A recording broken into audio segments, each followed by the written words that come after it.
कालू बेटा, आगे हो? आज कोई काम धंधा किया या आवारा ही फिर कर आगे हो? माँ, थक गया हूँ सुबह से काम कर करके। घर में कुछ खाने को है? अगर तुम कमा कर लाओगे तो फिर ही कुछ खाने को मिलेगा। जो तुम्हारी बाप की कमाई थी वो तो अब खत्म हो गई है। रात हो जाती है, सब पक्षी सो जाते हैं, मगर जाग रहा था तो कालू कौवा और सोच रहा था कि अपनी होने वाली पत्नी को झुमके कहाँ से लेकर दे और माँ का क्या करे। फिर अचानक कालू कौवे के दिमाग में एक शैतानी खेल आता है और वो मुस्कुराते हुए सो जाता है। सुबह हो जाती है, कालू कौवा अपनी माँ से कहता है, माँ, चलो दूसरे जंगल में मेला लगा हुआ है, मैं तुम्हें मेला दिखा कर लाता हूँ। मेले का सुनकर कौवे की माँ बहुत खुश हो जाती है। आज तो बहुत खुश लग रहा है मेरा बेटा। हाँ माँ, जल्दी करो, हम नाश्ता वहाँ जाकर ही करेंगे। फिर दुष्ट कौवा अपनी बूढ़ी माँ को साथ लेकर घर से निकलता है। पापी कौवा बहुत बुरा था। जब उसे चील को देने के लिए कोई पक्षी नहीं मिलता तो वो अपनी माँ को ही चील को खिलाने ले जाता है। कौवा अपनी माँ को साथ लेकर गुफा के पास पहुँच जाता है। बेटा, यहाँ तो कोई मेला नहीं है। माँ, ये बूढ़ी चील मेरी दोस्त है, ये भी साथ जाएगी। चील दी, कहाँ हो? बाहर आओ। चील कौवे की आवाज सुनकर गुफा से बाहर आती है।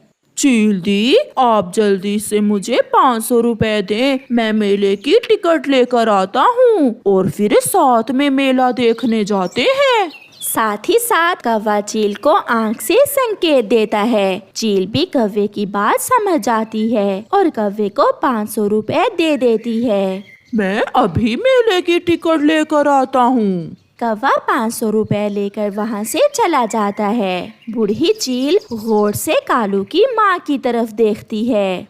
ये कौवा तो मुझे चूना लगा कर चला गया। ये कौवी तो बहुत बूढ़ी है, मैं इसे कैसे खाऊंगी? क्या मुझे खाने वाली हैं? 500 में खरीदा है मैंने तुम्हें उस कौवे से, मगर तुम पर तो जरा भी मांस नहीं है। ये सुनकर कालू की माँ रोने लग जाती है। वो कौवा कोई गैर नहीं, मेरा अपना बेटा है। अच्छा, मैंने बुरे पक्षी तो देखे, मगर कोई इतना बुरा भी हो सकता है, पहली बार देखा है। जाओ तुम बूढ़ी कौवी, तुम्हें खाकर तो मेरी चोंच ही टूट जाएगी। कालू की माँ डरते डरते वहाँ से चली जाती है। कालू भी झुमके लेकर झरने पर पहुँच जाता है। ये झुमके तो बहुत सुंदर हैं। और अब मेरी माँ भी नहीं है, अब मेरी और तुम्हारी शादी पक्की हुई। रुको, मैं ये झुमके अपनी सहेली को दिखाकर अभी आती हूँ। जल्दी आना, मैं इंतजार कर रहा हूँ। गोरी कौवी वहाँ से तेजी से उड़ती है। वो पीछे मुड़कर देखती जाती और उड़ती जाती। भाग गोरी भाग, बहुत मुश्किल से शिकार हाथ लगा है। ये झुमके बेचकर मैं अपने लिए अच्छा सा घर बनाऊंगी।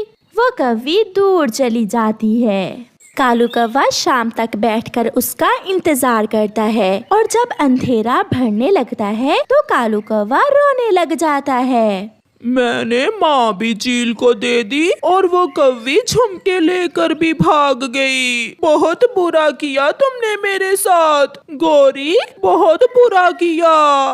रात के वो कालू कौवा रोता हुआ अपने घर के लिए उड़ता है। माँ, आप यहाँ कैसे? आ जाओ मेरे बेटे, मगर फिर मुझे कभी चील को न देना। रोते हुए कालू की माँ कौवे से कहती है। कालू कौवा रोए जा रहा था और अपनी माँ को गले से लगा लेता है। माँ सब भूलकर अपने बेटे से प्यार करने लगती है, क्योंकि माँ तो माँ होती। Subscribe now and press the bell icon. Never miss an update.